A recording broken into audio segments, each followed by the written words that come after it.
Hey, you know, the people are getting a little worried that they always see you in just one place, bro. What are you doing, man? You can go outside and do something with your life, you know? Be somebody. What's going on, boys? I hope you guys are doing well. Welcome back to the channel. So if you caught one of my other last videos about the E36, a bunch of stuff just came in for that. We have the new S54 HP ECU. This was actually sourced by M Sport Parts. So he actually sourced the S54 HP ECU. Does have a CSL tune. No comment on that. We have a lot to do today, so I'm not gonna waste your time.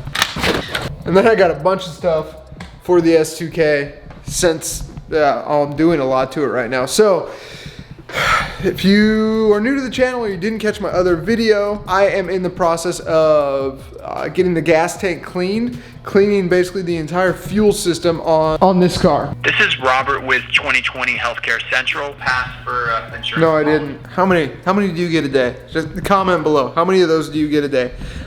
I'm probably 5 to 7 a day-ish. Anyway, so this is the car we're talking about, the S2000. Basically, long story short, car sat for 3 to 4 years. Had a blown engine.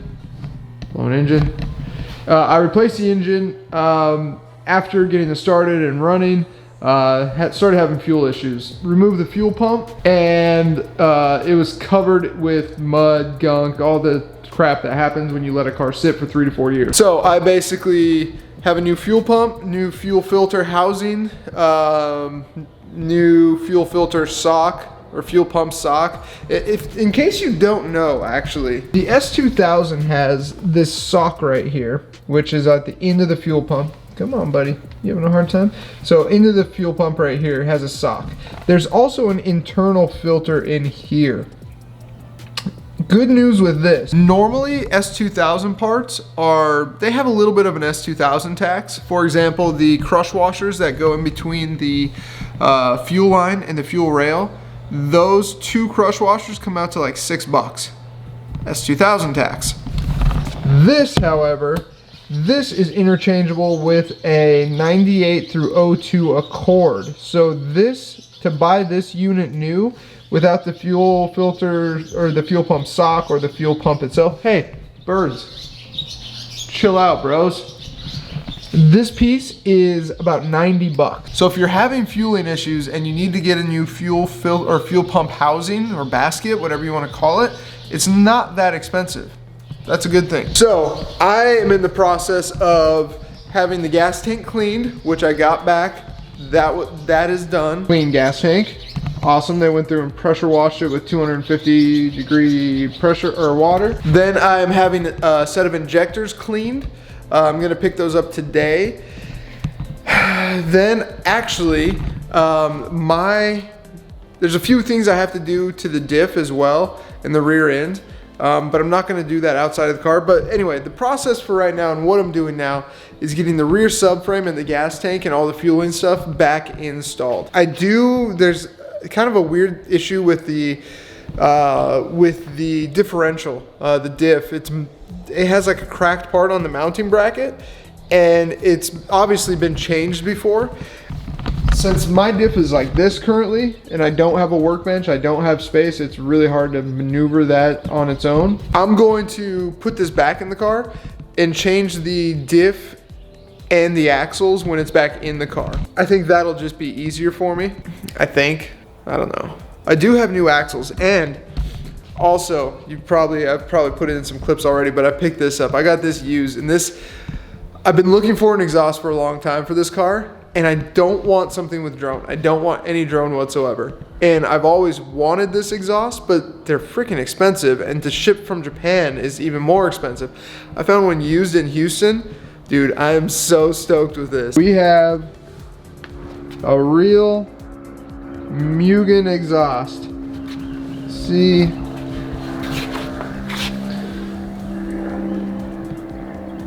Oh, that's right. Oh, baby.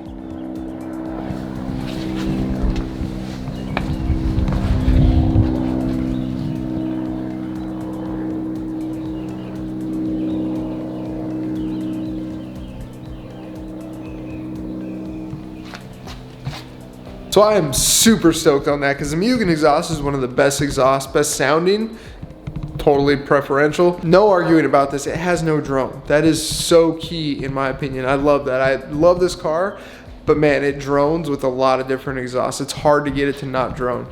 So anyway, plan for today, install the new gas tank or the clean gas tank, then get the rear end back into the car, then possibly, well, I just ordered new differential mounts as well. So I have Hassport diff mounts and axle spacers. So I'll probably get the diff installed, or sorry, I'll probably get the gas tank installed, the rear subframe installed, get everything reconnected, install the injectors, the fuel rail, get all that put back together. And then, you know, I'm just gonna have to do the diff mounts and the axle spacers when those come in, probably next week sometime. I'd love to do them right now, but I just don't have them yet. They haven't arrived yet, so I'm not gonna put this on hold just for those two pieces. So, with all that said and done, let's try and knock this out today. That would be ideal. I don't wanna sit here with this car up in the air for much longer. Let's do it, boys. Gas tank is installed and all the hoses are reconnected. By far the hardest part of that is just getting the fuel filler neck connected back to the inlet for the gas tank, just because there's not much room there and it doesn't have much stretch to it. So to be able to make it attach with room for your hand, definitely not easy. So here's what we're doing now. Now I am moving all the components that I need to from the old fuel filter housing to the new fuel filter housing. So I'm gonna walk through what it takes to actually do this and hopefully not mess anything up. All right, first things first, you notice this has the rubber grommet and this mounting plate. So I'm gonna remove both of these and put them on this. The important piece to remember here is that let's see if I can do this. This part right here goes right next to this sensor, because there's another piece for evap system that will mount right there. So just make sure when you're doing this right, it orients the right way. If you see these two clips really close together, they pretty much make it so you can't mount this plate incorrectly, but yeah, just be sure to do that. All right, everything is transferred over. I would say the trickiest part would be I'm guessing, I know that's for fuel level sensor, I'm assuming. And when you take the fuel pump out, you'll see that on the inside there is this little spring thing that you have to stick a flathead and pry it out that way, so then you can slide the sensor down. So the sensor slides into those gaps and then pushes up and locks into that pin. So you have to push that sensor back and then push this little pin back and then slide the sensor down to remove it. And then from there, it's very, very simple.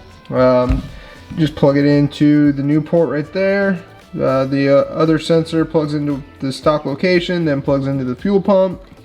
Everything is super easy. So that is good to go. All right, boys, now that the gas tank is back in, got the fuel filter and fuel pump ready to go.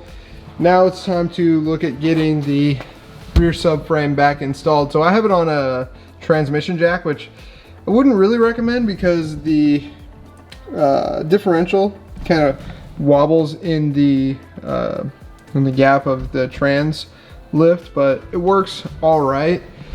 So now I'm just going to start slowly putting it under the car and raising it back up. I'm going to wait for Quinn to come out to kind of help. I'm going to raise it up and then try and maneuver like where the struts go, the brake lines, that type of stuff, and really make sure that everything is in there properly. Because again, remember, like these these emergency e-brake lines go in between here and they mount up to a certain spot. This drops in between the control arm, so you just want to make sure everything's lined up properly. So do it slowly.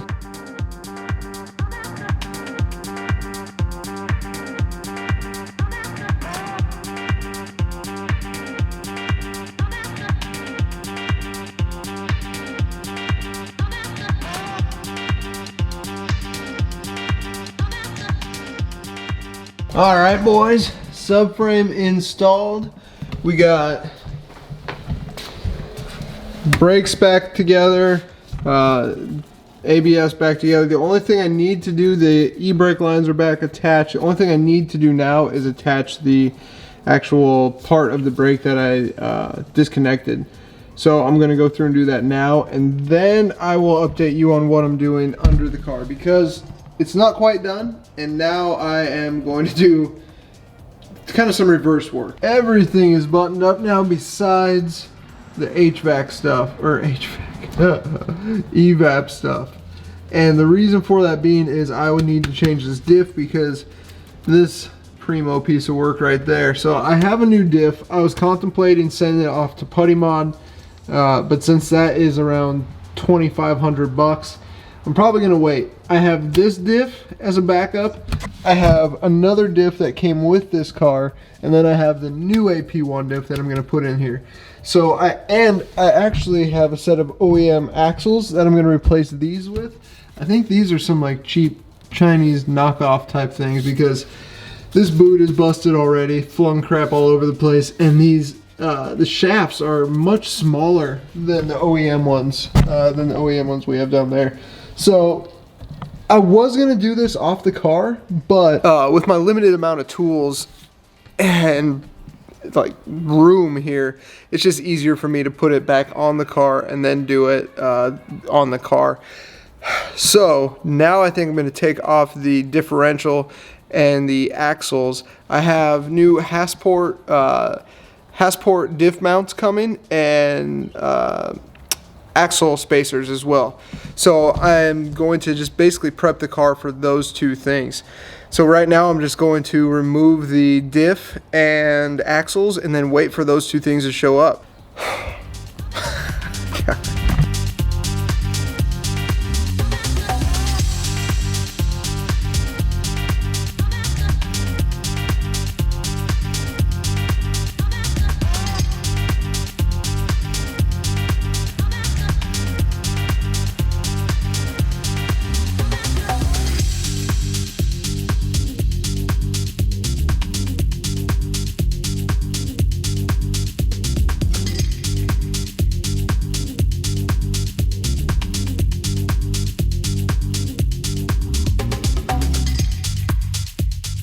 Diff out, axles out. They did something with these, because these axles are not the same. I mean, they're the same length, but look at the thickness difference. And you know what? This one has what looks like an OEM part number on it. I would bet these are the factory guys. BAV. I don't know. I would bet. Oh, look at this. That is a factory part number for sure. And these ones, no, that's not a factory part number. Look at how much thicker they are. They're way thicker. That is crazy. So, plan is put these axles in, remove this diff because that diff had that funky bolt. I'm going to get new Hasport mounts, so I'm waiting on those. And then I have that diff right there that is out of an AP1 with about 55,000 miles ish. So if I want, I have 3 diffs now. This one's bad, that one's bad, and one good one. I could send one of those to Putty Mod and have him build them while I have the other one. I don't know, there's a bunch of options, but first thing I wanted to do is get the bad rear diff out and the bad axles out and get everything replaced that needed to be. So it's been a heck of a day, boys. Subframe taken care of, diff taken out, axles taken out. Now I'm waiting on the Hasport mounts and what else? Oh, the axle spacers as well, because the car is lowered. And then obviously installed the gas tank, got the new pump, filter, basket all installed. picked up the new cleaned injectors, which I will install probably tomorrow. Yeah, I'll probably continue this tomorrow, install those tomorrow. I won't be able to drive it after I get all the fueling stuff done, because I am waiting on all the rear end stuff, but I will be able to finish up the fueling stuff, which is what I've been waiting on. So I will catch you tomorrow. All right, boys, so here's the deal.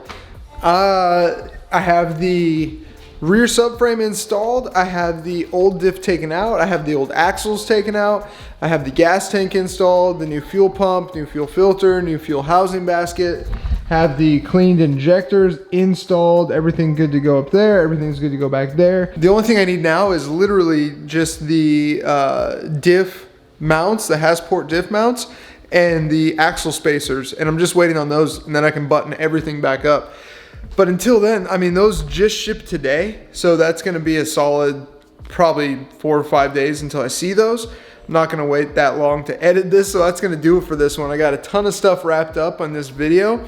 I'm super stoked with where the S2 is now sitting. Just those 2 pieces, that's all I'm waiting on, and hopefully this thing will be ready. Man, ready and good to go. Yeah, I'm stoked for this. So, if you're new to the channel, guys, smash that subscribe. I got a ton of stuff coming up with the S2. The E92 is about to be done, and I'm actually doing something on the E36 right after this. So smash that subscribe, guys. I will see you on the next video. Peace.